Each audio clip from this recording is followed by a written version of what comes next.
हाँ, ये सेंटेंस देखिए यहाँ पे लिखा हुआ है। सेंटेंस क्या है कि मुझे एक अध्यापक बनना है या फिर मुझे एक अध्यापक बनने की आवश्यकता है। ठीक है जी। तो जैसे इससे पहले वाला सेंटेंस क्या था, सेम टू सेम, यहाँ पे बस नीड टू आ जा रहा है। Need to be, I need to be a teacher.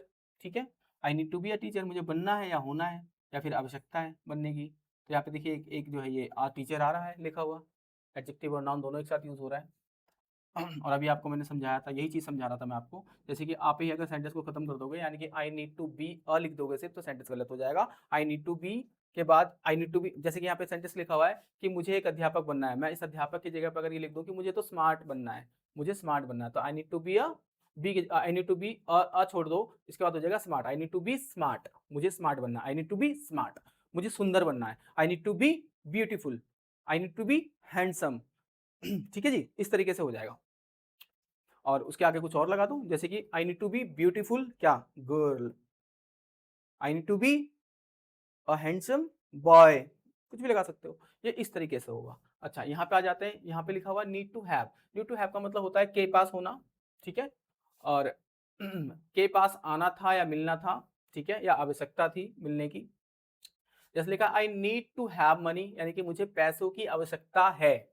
ठीक है, I need to have money, मुझे पैसों की आवश्यकता है। आप इसकी जगह कुछ और भी बोल सकते हो, जैसे कि मुझे फूड की आवश्यकता है, तो I need to have food. ठीक है, मुझे घर की आवश्यकता है, I need to have house. तो इस तरीके से होता है ये। अगला सेंटेंस देखिए, मुझे एक अध्यापक बनना था या मुझे एक अध्यापक बनने की आवश्यकता है। तो सेंटेंस क्या लिखा हुआ है, I need to be a teacher, I need to be a teacher, sorry needed to be a teacher, क्योंकि ये पास्ट में हो गया तो आप नीड को नीडेड कर देते हो, तो needed to be a teacher, यानी कि मुझे एक टीचर बनने की आवश्यकता थी, तो I needed to be a teacher. इसी तरीके से और भी सेंटेंस बोल सकते हो। उसे एक डॉक्टर बनने की जरूरत थी, या तो आप कैसे बोल दोगे, I he needed to be a doctor. इस तरीके से आप बोलोगे।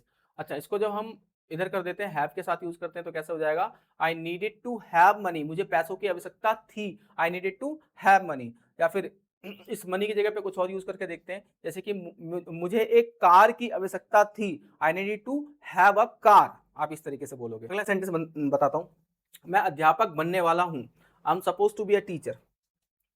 ऐसे बोलते हैं ना हम, क्या बात है, तू तो मैनेजर बनने वाला है। तो कैसे बोल देंगे, I am suppose to be a teacher, तो यहाँ पे अ टीचर की जगह पे कुछ और बोलो, I am suppose to be a manager, you are suppose to be a manager, he is suppose to be a manager, he is suppose to be a DM, he is suppose to be a IAS officer, an IAS officer.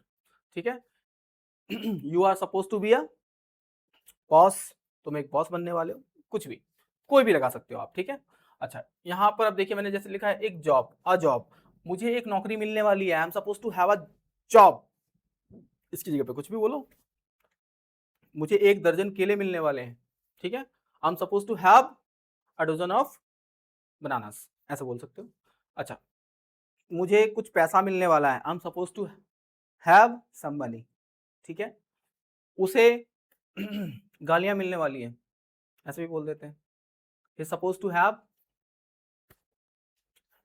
बोल लो, गालियां। ठीक है, आगे बढ़ते हैं। मैं अध्यापक बनने वाला था, I was suppose to be a teacher,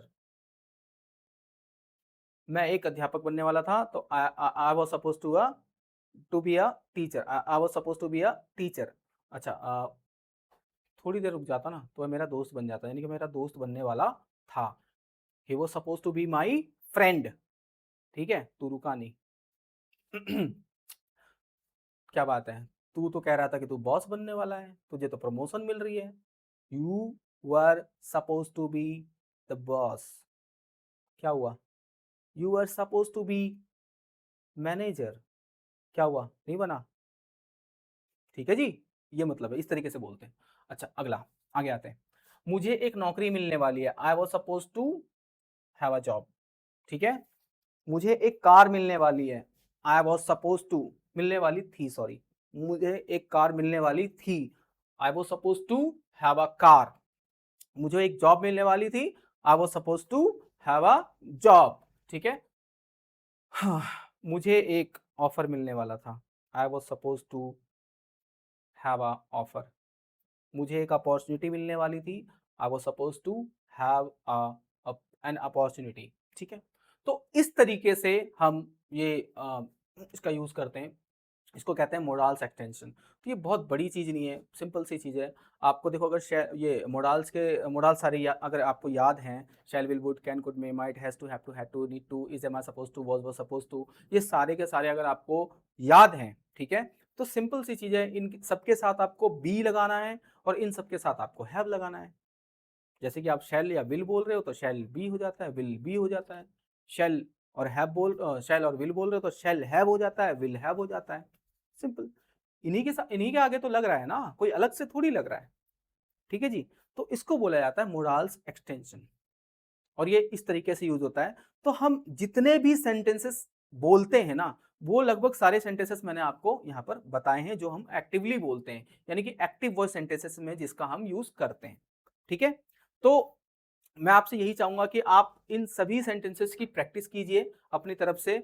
आप अगर प्रैक्टिस करते हैं तो आपको ये याद हो जाएंगे। ठीक है। पहली बात तो देखिए, ये जो मोडाल एक्सटेंशंस पढ़ाए मैंने आपको, जिसमें बी और हैव का यूज मैंने किया है, ये कोई बड़ी चीज नहीं है। उन्हीं जो वर्ब्स हैं, इससे पहले जो मैंने आपको वर्ब्स बताई हैं, ठीक है,